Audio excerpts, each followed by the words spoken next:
probably mow twice today. Wow, what's going on with that?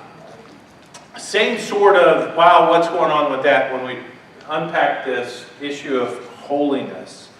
As we're going to find out, man, do we struggle with understanding really what holiness is? You know, when I hear holiness, my brain tends to go one of two ways.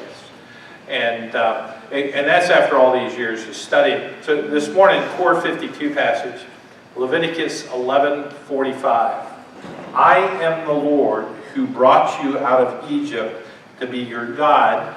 Therefore be holy, because I am holy. Now when God said this to the Jewish people, He's rescued them from Egypt. He's pulling them out. He's giving them, and you guys know how Leviticus and Numbers go, because you read them so often, I'm sure. Yeah, those books you just love to avoid. Leviticus, he's laying down all the laws, just all the details of how to be a holy nation. So I'm trying to figure out what's one of the best ways to communicate really what God is accomplishing at that point. To talk to His people about being holy and reminding them that He's holy. Here's the story.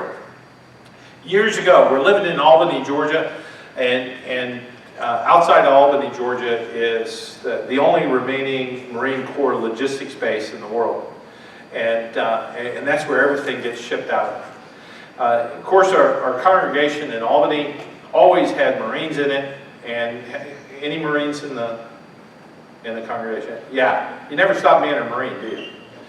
So our youngest son decides to go into the Marines. It was no surprise to us. But Suzanne kind of struggled. And you have to understand, Matthew was one of those children, you just kind of wondered whether he would survive into adulthood, right? Anybody have some of those kids, or you have one right now? And you're just really kind of wondering. By the way, I do not think it looks like Dora's haircut. So, just so you know. But anyway, and for most of you, you won't even know what I made reference to. But anyway, Matthew was that child. And so me, in my very special caretaking role at that time, full of compassion and just trying to communicate to Suzanne that her little boy was going to be okay in the Marine Corps, I said this to her: well, they're either going to make a man out of him or they're going to kill him. And it was true. I mean, I truly thought he was so hard-headed, so stubborn. There was equal possibility. The kid won't make it through boot camp. He just won't. It's the Marines after all.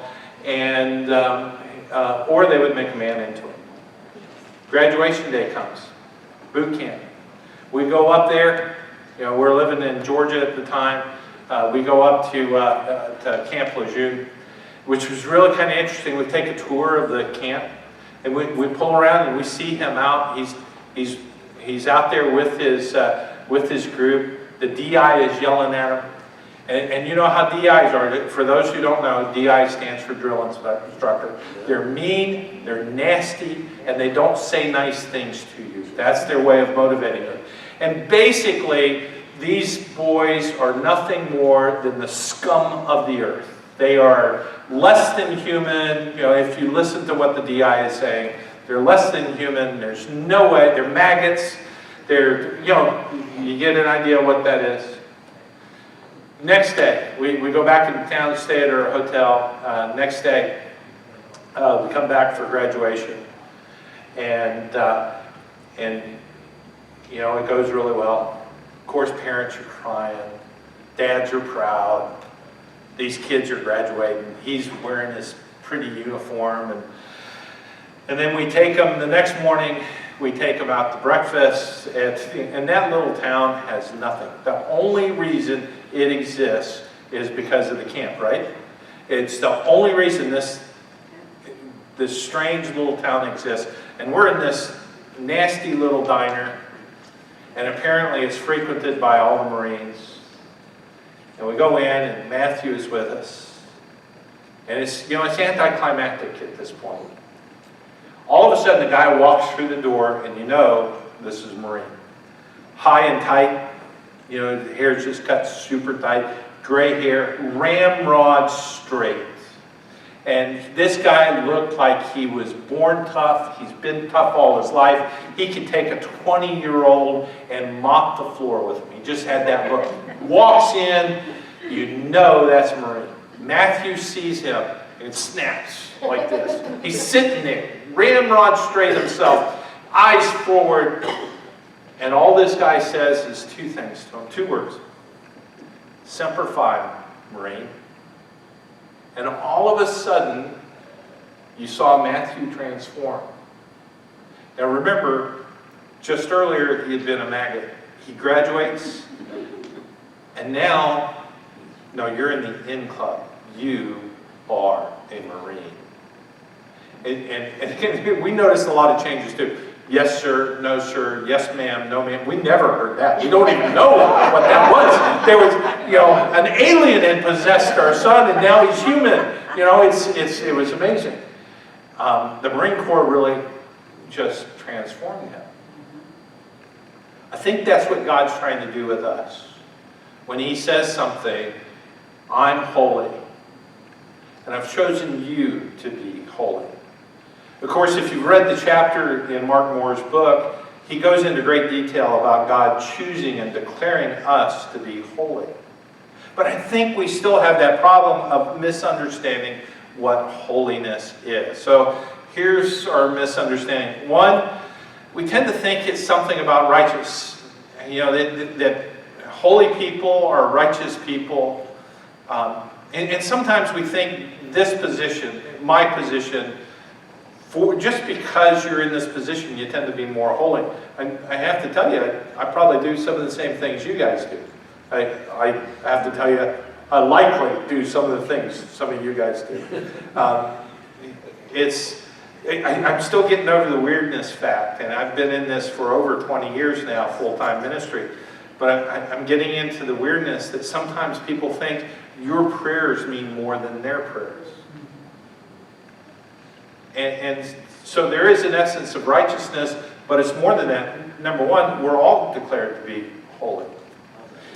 Yeah, hallelujah is right. We need to understand what it is. But the second thing is, we have this idea that we're separate. We understand the biblical teaching that holiness means you're separate, and you're chosen to be separate. But again, it's more than that. Strangely enough, holiness is a state of being, but it's also a state of becoming. It's like sanctification. You know, when you use that word sanctification, the Bible is really sometimes confusing to us because of our limited capability, but we're sanctified. At the point that we surrender to Jesus, we become sanctified. But then the Bible also teaches us that we spend the rest of our lives growing in that sanctification, so we become more and more and more sanctified. Same sort of process. And that's what holiness is. Of all the people to teach us about it, Peter. Remember Peter? I've described him to you guys before. Peter is, he's the guy most likely to say the wrong thing at exactly the right time for the maximum impact of showing just how stupid he is. He probably had a birthmark when he was born. It says, open mouth, insert foot, bite off at the hip. That was Peter.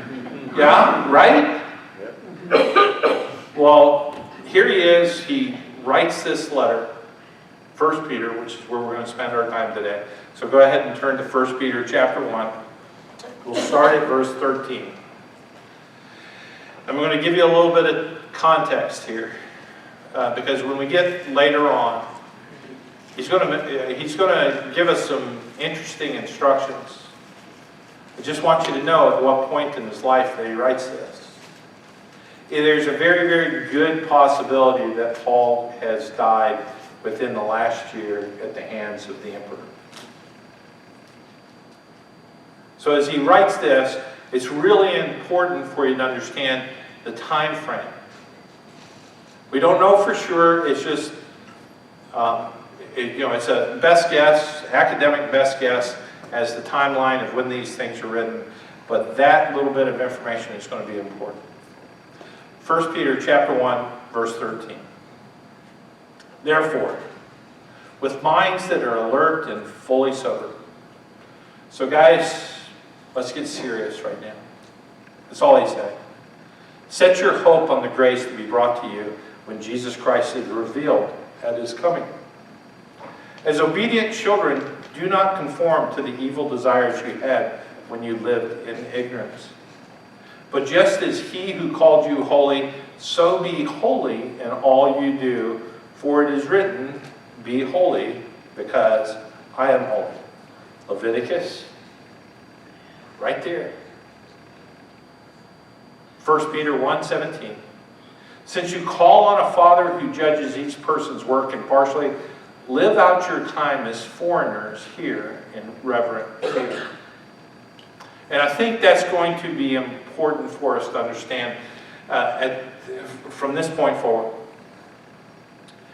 Peter is describing to us a world that 2,000 years ago was crazy compared to Christianity. It's no different today. As you take and you watch the news, isn't it interesting just how crazy our world is? I don't think that how it's become. I think it's been crazy for a long, long, long time. We have a tendency to kind of sanctify our past. You know, when I think of the past, when I think of the 60s, I'm thinking of my friend and I, barefoot, Central Florida. We're running around, we're collecting Coke bottles because you could get a nickel for everyone you turned in. How many of you remember that? Yeah. Barefoot and running around fishing when we could. It's not that the world wasn't crazy then. There were people who were kidnapping children. Politicians were stupid then too. You know, the whole world was upside down. I was 10 years old. My big event at 10 was man landing on the moon. It's no different today than it was then. And it's no different then than it was 2,000 years ago. The world is insane. We are on a... here's my illustration for you guys. Do you get into like TV shows or books or something that you wouldn't normally get into? I got into Snowpiercer. How many of you even know what that is? Did you get into it really? Oh, shame on you, pox on you. No. Oh, you don't know what it is? Oh, you know what it is. I don't necessarily identify with it. It had its own message. I thought they could have done a whole lot more with the story. No different than what I thought about 20 years ago when Christian movies were coming out and they were always so sappy. So, yeah, did you ever notice that Christian movies 20 years ago were horrible? They were sappy. They wanted to get you to cry, and you know, they were kind of contrived. They just weren't well done. Now we get, I Can Only Imagine, that's a well-done movie. Well, Snowpiercer was like that. It's a little mini-series. And here's the world's frozen over because of, you guessed it. And so there's this train that runs endlessly around the world. So it's that frozen. The whole world's frozen. And it's 1,001 cars. And everybody's the only survivors in humanity are on that train. And they're at war with one another. So I thought they could have made something with the story. But I also got to thinking, it's our story right now. We are on a train headed towards destruction. You can't get off except through death. But we're passengers with a different attitude. Everybody on this train is going to die. You and I have a different ending. And that's the best way for us to think about what God's trying to communicate to us in the New Testament. The world is dying. There is no doubt about it, but you're foreigners.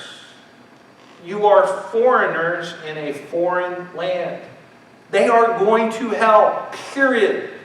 We need to care about that.